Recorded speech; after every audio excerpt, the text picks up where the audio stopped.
L'heure est grave, il faut absolument que tout le monde se bouge là sur cette vidéo. Alerter tout le monde. Il faut qu'on obtienne dans les 2 ou 3 jours qui viennent, qu'on trouve un pays, un endroit pour pouvoir la relâcher. Elle a 4 mois. On va la mettre dehors. Et j'espère qu'on la reverra plus jamais.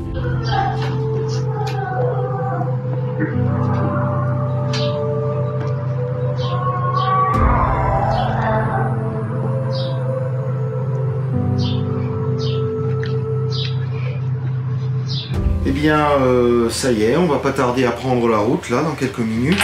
Tout est verrouillé, j'ai eu le service de transit en ligne, j'ai eu les douanes, j'ai eu tout le monde, tout est calé. Donc là, maintenant, il n'y a plus qu'à faire la route, en espérant qu'il n'y ait pas trop de bouchons sur Paris. Maintenant, direction l'aéroport de Roissy, chercher cette petite oursonne. Petite oursonne.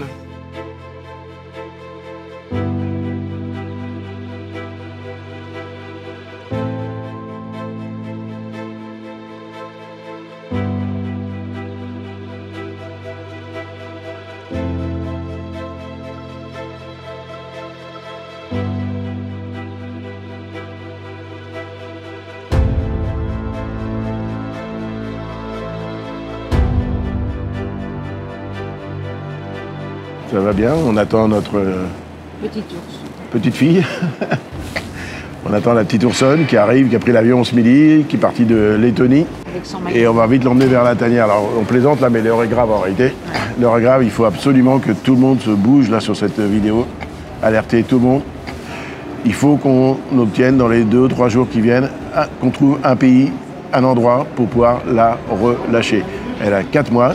Soit on trouve dans les jours qui viennent un endroit pour pouvoir la relâcher. Dans ce cas-là, on va lui fabriquer un enclos spécifique pour lui apprendre à chasser, à pêcher, à se nourrir, à se défendre. Si on ne trouve pas le pays qui accepte qu'on puisse la relâcher, on va devoir malheureusement lui apprendre le monde de la captivité. Ça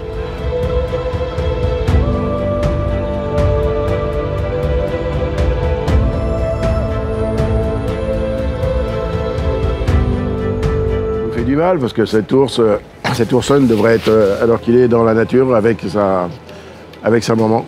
Tout ça à cause, encore une fois, de la bêtise humaine, parce que sa maman a été tuée par des braconniers. Il y a encore des endroits où on tue des ours, pas parce qu'ils attaquent des troupeaux, ce coup-là, juste pour les tuer. Donc on veut faire beaucoup de bruit avec cette arrivée, parce qu'on a 72 heures devant nous pour trouver un pays qui va accepter qu'on la relâche. Et heureusement, on a la chance d'avoir chez nous des gens qui savent faire. Sébastien, qui a déjà fait du relâchage d'ours.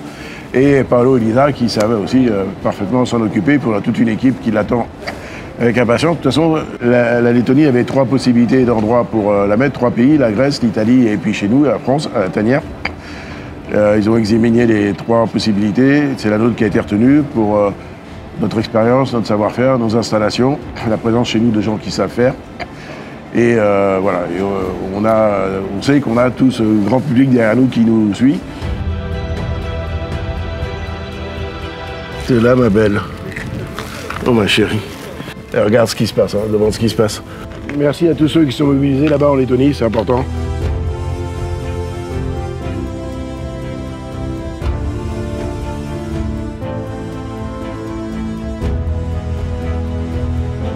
Il y a des êtres humains qui cassent tout, qui braconnent, qui tuent.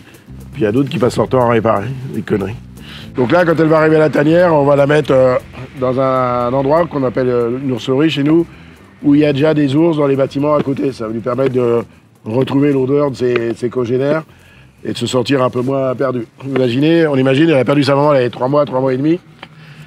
Ça correspond à 6 ou 7 mois pour un adulte. Alors, imaginez un bébé orphelin. Elle est orpheline de sa maman et orpheline de sa propre nature en plus. C'est un truc de fou. Par contre, maintenant, effectivement, comme vous disait Patrick, c'est que, alors, en fonction des autorisations ou des États qui vont se positionner sur le fait où oui ou non on puisse la relâcher, la préparer à se relâcher, nous, il va falloir qu'on adapte et qu'on protocolise en fait l'alimentation.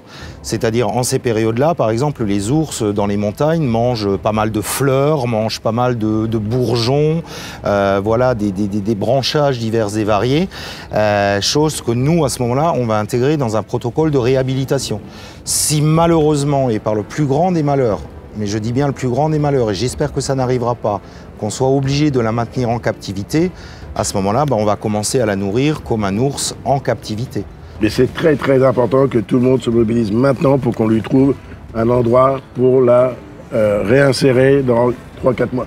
C'est vraiment, c'est son milieu naturel.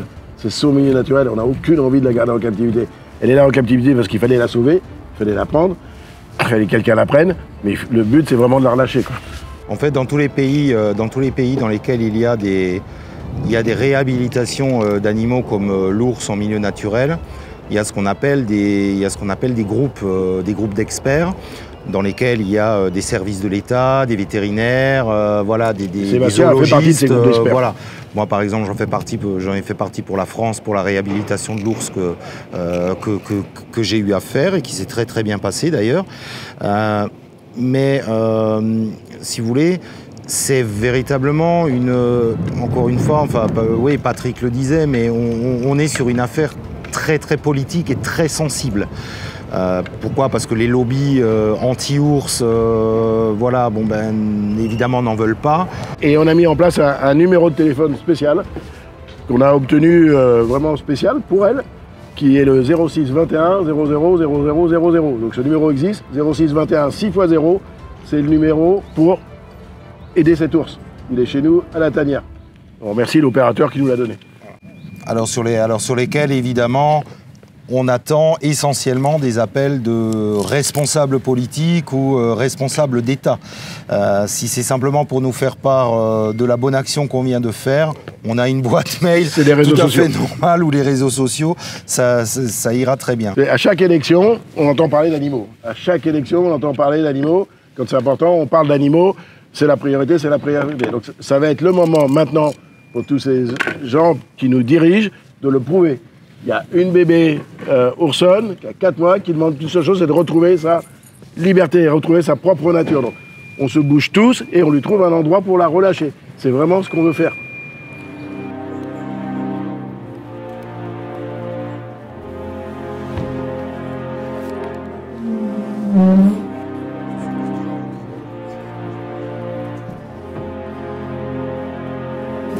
Direction Chartres maintenant, direction la tanière. Je n'aime pas toucher des Direction la tanière. La tanière, ça n'a pas été fait pour ça, mais la tanière, c'est pour un ours, quoi.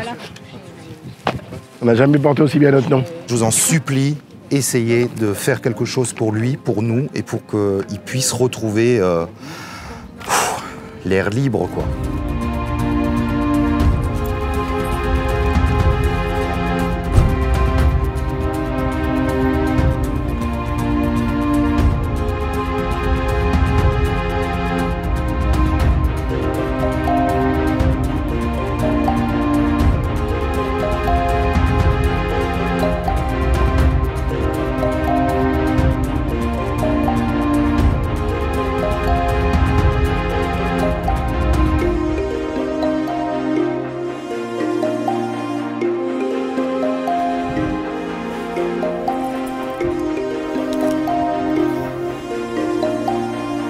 Un petit arrêt pour vérifier si tout va bien. La caisse n'a pas bougé, nickel, impeccable, il fait bien frais à l'intérieur.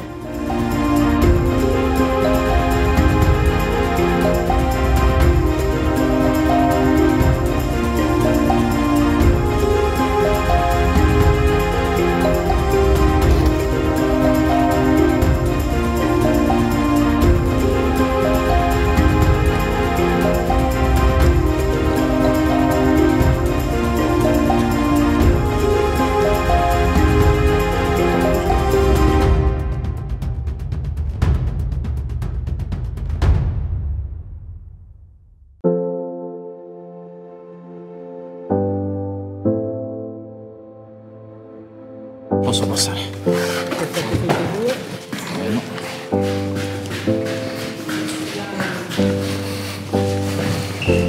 On la met dedans? Ouais. Comme ça, tu sais, on la met comme ça. On met en face de la trappe. Ouais. Un long chemin entre la Lettonie et Chartres. Là, elle est dans sa caisse. On a ouvert. On ne va peut-être pas sortir tout de suite parce qu'elle a peur. Alors, ce qui nous rassure beaucoup, c'est qu'elle a essayé quand Paolo a ouvert la caisse, elle a essayé de mordre Paolo. Donc ça, c'est plutôt une très bonne chose, parce que ça veut dire qu'elle a pour l'instant encore des instincts sauvages. L'idée maintenant, c'est que d'abord, il faut lutter contre ce braconnage, parce que voilà le résultat. Quand on chasse, on braconne une maman ours, une ours femelle au mois d'avril, mai, on est sûr qu'elle a des bébés quelque part. Donc elle aurait aujourd'hui dans la nature avec sa maman. Il faut bien imaginer ça. C'est pas un jouet, c'est pas une peluche, on n'est pas là pour jouer avec elle, on est là pour essayer de trouver une solution pour la relâcher. La moins mauvaise. Pas la meilleure, c'est la moins mauvaise. Je pense que ça va être très très compliqué. Donc il faut maintenant que tout le monde se bouge. Tous les gens qui vont regarder cette vidéo se bougent, lancer des appels partout, que dans tous les pays d'Europe, quelqu'un accepte qu'on puisse, à l'automne, la relâcher. Il faut qu'on ait cette réponse assez rapidement pour nous lui apprendre à manger, lui apprendre à chasser, lui apprendre à pêcher, lui apprendre à se défendre. On doit être responsable de ce qui s'est passé et c'est à nous les humains de tenter d'améliorer la situation de cette petite. Il faut vraiment que ça serve d'exemple. On remercie la Lettonie parce qu'ils s'en sont occupés. Ils auraient pu la laisser, elle serait morte. Personne l'aurait su. Personne l'aurait su. La Lettonie s'en est occupée, a tout mis en œuvre pour trouver un endroit. A priori, on était les seuls à pouvoir l'accueillir. Maintenant, il faut que sa vie continue. On espère dans la nature. Voilà, on l'appelle Tani, elle s'appelle Tani, avec un E à la fin. Bienvenue chez nous, on espère pour pas longtemps, pour quelques mois simplement, Tani.